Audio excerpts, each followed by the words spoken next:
It's an interesting subject, is symbolism. Symbols as representations of moral standards or generally held beliefs.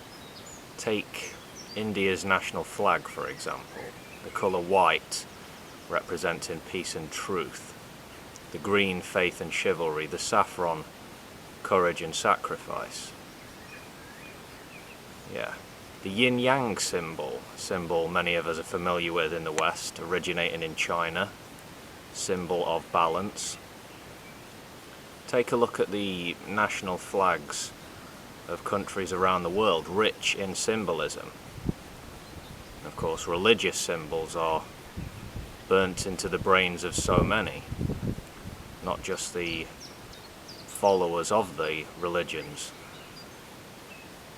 And of course, a symbol can mean one thing to a group of people in one or many parts of the world, and it can mean something completely different to another group of people. Yeah. In Hinduism, the swastika is used or associated with good luck. But many of us look at the swastika and think of, well, not good luck. A symbol of political extremism, totalitarianism and war.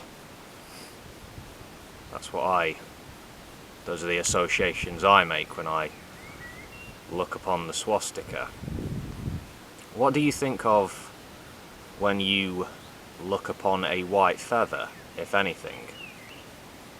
Perhaps you would associate the white dove with peace, but the white feather, well, it has been a traditional symbol of cowardice.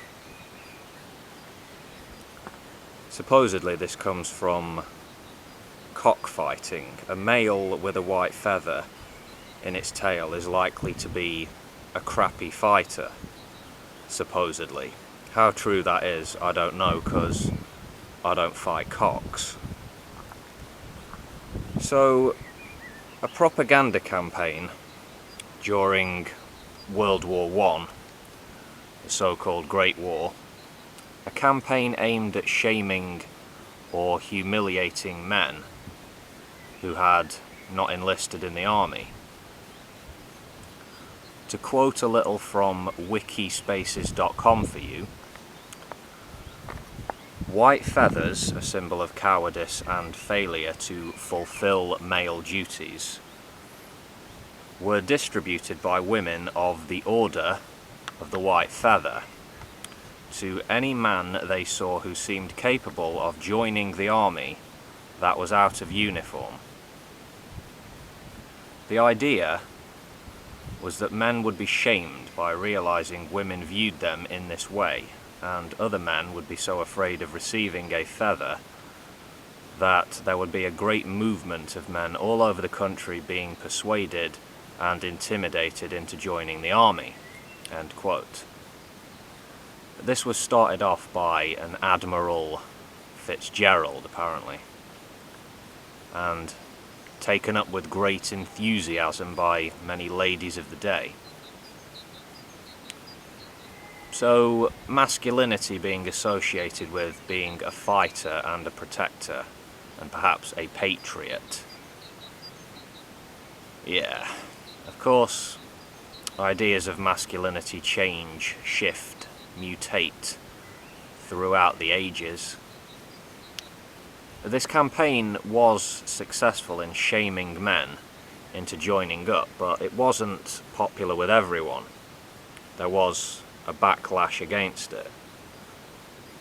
And I think this campaign will have changed many men, or changed the minds of many men, made them rethink their conceptions, ideas regarding women and femininity.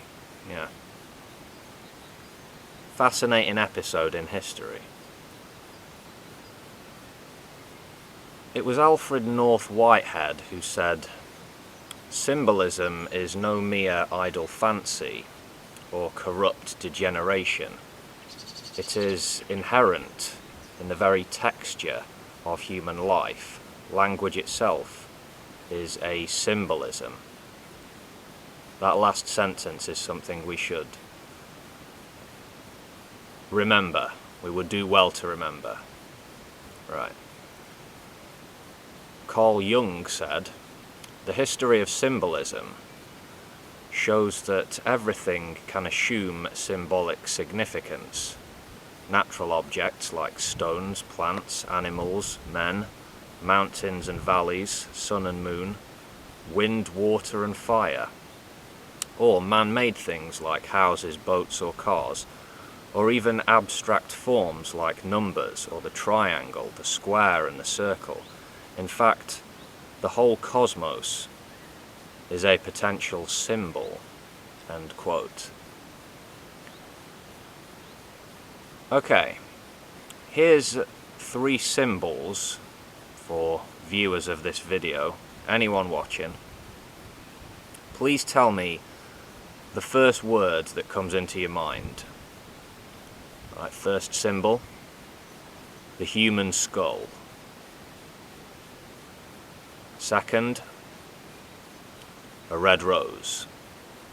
And the third, a rat. Just the first word as an association. Right, with that, I'll bid you a good day, folks. Catch you later.